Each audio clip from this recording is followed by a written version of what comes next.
আপনারা দেখছেন দেশের চিত্র খবর। নারায়ণগঞ্জ জেলার নবাগত পুলিশ সুপার প্রত্যুষ কুমার মজুমদার সাংবাদিকদের সাথে মতবিনিময় করেছেন। সোমবার ২রা সেপ্টেম্বর সকাল 11:30টার সময় নবাগত পুলিশ সুপার মতবিনিময় করেন। মতবিনিময়ে নবাগত পুলিশ সুপার বলেন, মাদক, সন্ত্রাস ও চাঁদাবাজির বিরুদ্ধে জিরো টলারেন্স হবে। আপনারা যদি কোথাও কোনো প্রমাণ পান যে আমার পুলিশের কেউ এর সাথে জড়িত, তাদের বিরুদ্ধে ব্যবস্থা নেওয়া হবে।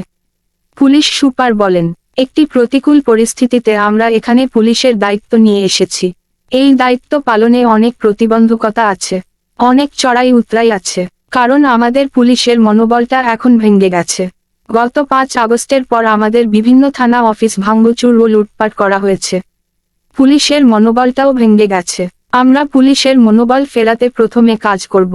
জনগণের মধ্যেও পুলিশের প্রতি যে আস্থাহীনতা তৈরি হয়েছিল, ওই জায়গা থেকে উত্তরণের আমরা সর্বোচ্চ চেষ্টা করব। এক্ষেত্রে সবার আগে সহযোগিতা প্রয়োজন আপনাদের। এ সময় জেলার অতিরিক্ত পুলিশ সুপার প্রশাসন ও অর্থ মো. আমির খসরু, অতিরিক্ত পুলিশ সুপার অপরাধ ও অপারেশন চাইলাও মারমা সহ নারায়ণগঞ্জের বিভিন্ন স্থানীয় ও জাতীয় সংবাদ মাধ্যমের প্রতিনিধিরা উপস্থিত ছিলেন। ঢাকা থেকে ফাতেমা আক্তার মাহমুদা ইভার পাঠানো তথ্য রিপোর্ট। দেশের চিত্র। সব খবর পেতে চোখ রাখুন দেশের চিত্র অনলাইন পেজে।